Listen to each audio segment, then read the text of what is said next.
अभी जरदारी साहब चीन के विजिट पे 4 रोजा दौरे पर चाइना में मौजूद हैं।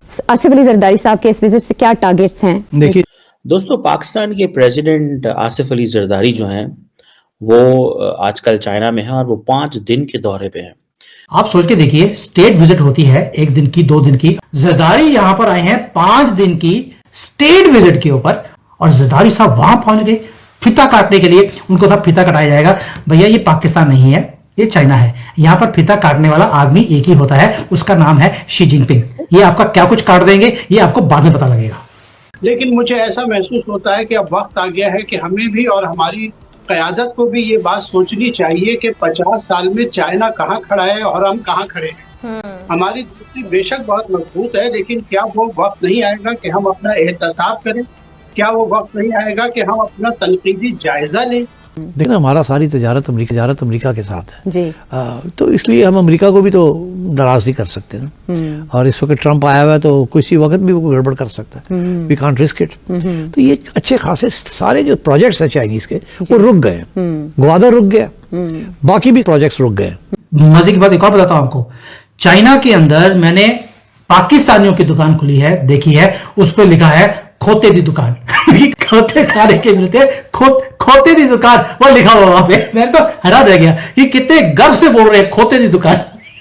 हेलो दोस्तों, स्वागत है आप सभी का एपी ज्ञान चैनल पे। तो फ्रेंड्स, आइए देखते हैं पाकिस्तानी मीडिया की लेटेस्ट वीडियो। तो दोस्तों, इस समय पाकिस्तानी मीडिया के अंदर एक न्यूज़ जो बड़ी चर्चा में चल रही है, और वह है कि पाकिस्तान के प्रेसिडेंट यानी राष्ट्रपति आसिफ अली जरदारी 5 दिन के दौरे पे 4 फरवरी से 8 फरवरी तक यानी 5 दिन के दौरे पे चाइना पे पहुंचे हैं, ताकि पाकिस्तान और चाइना के बीच में रिलेशनशिप को और भी मजबूत किया जा सके। और वैसे तो इसमें कोई दो शक नहीं कि चाइना पाकिस्तान को भाव तो देता है, क्योंकि चाइना के नज़रिए से पाकिस्तान स्ट्रेटेजिकली भारत को ध्यान में रख के एक इम्पोर्टेंट प्लेयर हो जाता है, क्योंकि इससे भारत का ध्यान कम से कम सिक्योरिटी वाइज दोनों ओर बटा रहता है। यानी पाकिस्तान की तरफ LOC लाइन ऑफ कंट्रोल की तरफ, और दूसरी LAC यानी line of actual control India China border पर। और देखा जाए तो पाकिस्तान अगर चाइना को सही से यूटिलाइज करता तो इकोनॉमिकली एक अच्छा प्रॉस्परस नेशन बन सकता था, लेकिन बजाय इसके पाकिस्तान ने भारत के नफरत में, और जैसे कि पाकिस्तानी खुलेआम अपने टीवी मीडिया पे क्लेम करते हैं कि भारत उनका दुश्मन नंबर 1 है कश्मीर के ऊपर, और कश्मीर में आतंक फैलाने वाले दहशतगर्दों को बचाने के लिए चाइना का इस्तेमाल किया इंटरनेशनल स्टेज पे यानी UN में। तो दोस्तों, आइए देखते हैं पाकिस्तानी मीडिया की इस लेटेस्ट वीडियो को।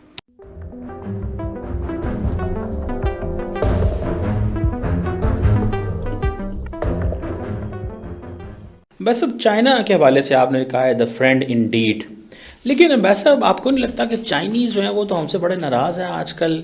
तो आपने इसको कैसे किया है? आपने ग्वादर की बात की है कि एक बीकन ऑफ होप है, लेकिन मैं अभी पिछले कोई 1.5 महीना पहले ग्वादर था तो वहाँ पर उन्होंने बताया जी 9-10 महीनों में सिर्फ 5 जहाज़ आए हैं। तो ये जो चाइनीज़ एक अनरेस्ट कह लें इसको, या परेशानी है पाकिस्तान के हवाले से, तो जो लोग इकोनॉमिकली इन्वेस्ट कर रहे हैं उनके साथ भी हम सिक्योरिटी के इश्यूज हमारे बनना शुरू हो गए हैं। तो इसको आप कैसे देख रहे हैं? एक ठीक है, पॉजिटिव तो चाइना पाकिस्तान के ताल्लुकात बहुत ज़्यादा हैं, हम उसी के ऊपर ज़्यादातर बात करते हैं, लेकिन इन रियलिटी तो भाई साहब बड़ी फॉल्ट लाइंस मौजूद हैं। इसको आपने कैसे देखा? जी बिल्कुल, आप सही कह रहे हैं।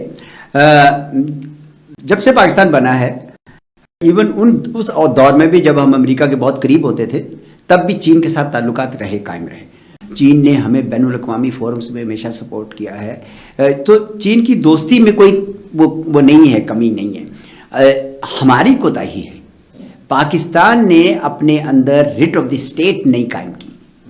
देखें, जो लोग और जो मुल्क पाकिस्तान चीन दोस्ती से खुश नहीं है, या वो गवादर को फलता फूलता नहीं देखना चाहते हैं, उन्होंने नॉन स्टेट एक्टर्स को एक्टिवेट कर दिया है, उनको सपोर्ट कर रहे हैं, पैसे दे रहे हैं, व्हाटएवर।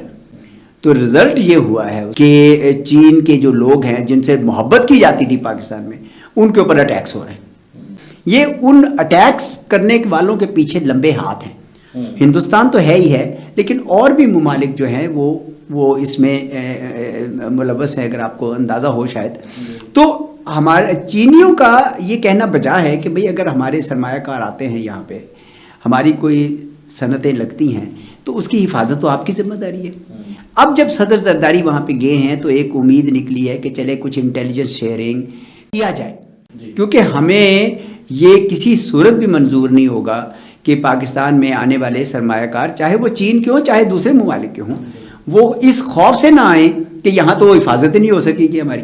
और ये सिर्फ चीन के हवाले से नहीं है, लेकिन चीन के मुख्तलिफ जो पहलू हैं हम सब देखते रहे हैं। चीन एक बड़ा मुल्क है, 14 उसके हमसाए हैं, हम उनमें से एक हैं। तो इस बात को ज़हन में रखना चाहिए कि चीन पाकिस्तान से मोहब्बत बड़ी करेगा, लेकिन साथ ही साथ वो ये कहेगा कि जब आपने बिजनेस करना है, ठीक है ना, तो वो तो फिर बिजनेस के अंदाज में होना चाहिए।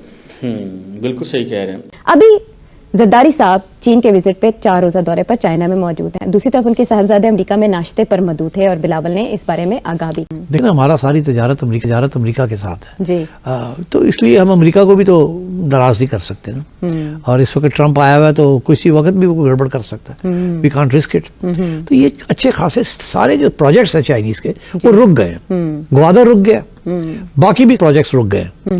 एक इशू ये था कि हमारे पैसे वापस करें, वो भी आप डिफरमेंट चाह रहे हैं कि जी आपके मतलब है कि 8-9 बिलियन डॉलर देने थे, हम नहीं दे सके। उन्होंने कहा जिसको आगे कर दें, रोल ओवर करें। तो एक तरफ आप ये मांग भी रहे हैं, दूसरी तरफ आप उनके लिए कर भी कुछ नहीं रहे हैं। तो चाइनीज आर वेरी अपसेट। उनके लिए ये बड़ा इंपॉर्टेंट प्रोजेक्ट है सिपेक। तो अब ये काफी अरसे से चल रही थी बात, गवर्नमेंट तस्लीम नहीं करती थी ऑफिशियल लेवल पे, ना ही कोई टेलीविजन के ऊपर ये डिस्कशन होती थी are upset with the government. अच्छा। मगर ये बात हकीकत थी। और अभी हाल ही में चाइनीज़ का जो यहाँ सेक्रेटेरिएट का उनका जो पाकिस्तान को हैंडल करना है, उसने भी फिर ये बात कही तो कि जी हमारा मसला बना हुआ है सिक्योरिटी के ऊपर, क्योंकि हमारे सारे प्रोजेक्ट्स रुक गए हैं और आप हमें इजाज़त नहीं दे रहे, या प्रोटेक्ट करें या हमें अपनी लाने दें अपनी फौज अपने आप को प्रोटेक्ट करने के लिए। तो ना आप कर रहे हैं ना हमें करने दे रहे हैं। अच्छा। मेरा ख्याल है this trip was long overdue, इसीलिए डार साहब भी साथ गए हैं। सबसे मजे की बात यह थी कि आपके कंट्री में ठंड बहुत है और सारे ठंडे होकर बैठे हैं क्योंकि इमरान खान ने सबको ठंडा किया हुआ है। तो यहां पर एशियन विंटर गेम्स हो रही हैं, उसकी इनॉग्रेशन पे भी आए हैं आपके जरदारी साहब। सोच कर देखिए, शायद सुनने वालों को पता भी नहीं होगा कि एशियन विंटर गेम्स नाम की कोई चीज होती है। और जरदारी साहब वहां पहुंच गए फीता काटने के लिए। उनको था फीता कटाया जाएगा। भैया ये पाकिस्तान नहीं है, ये चाइना है। यहां पर फीता काटने वाला आदमी एक ही होता है, उसका नाम है शी जिनपिंग। ये आपका क्या कुछ काट देंगे ये आपको बाद में पता लगेगा। मगर सर शुगर करें ना कि सब गए। वैसे भी हम मोदी जी की तरह फ्यूल जो है या पेट्रोल जो है जाया नहीं करते हैं कि 1-2 दिन में जाकर आ गए। हम जाते हैं तो हम फिर 2-4 दिन वहां रुकते हैं, उसके बाद वापस आते हैं। मुझे पता लगा है कि अब तो आपने फ्यूल खर्चना भी बंद कर दिया है। अब तो गधों की दुकान से अब बैठकर आप वहां पे गधों में जाते ताकि फ्यूल बची जाए। देखिए ऐसे ही होता है, बड़े बड़े कंट्रीज में नई नई चीजें होती रहती है। और मजे की बात एक और बताता हूं आपको, चाइना के अंदर मैंने पाकिस्तानियों की दुकान खुली है, देखी है, उस पर लिखा है खोते दी दुकान। खोते खाने के मिलते, खोते दी दुकान वो लिखा हुआ वहां पे। मैं तो हैरान रह गया कि कितने गर्व से बोल रहे हैं खोते दी दुकान।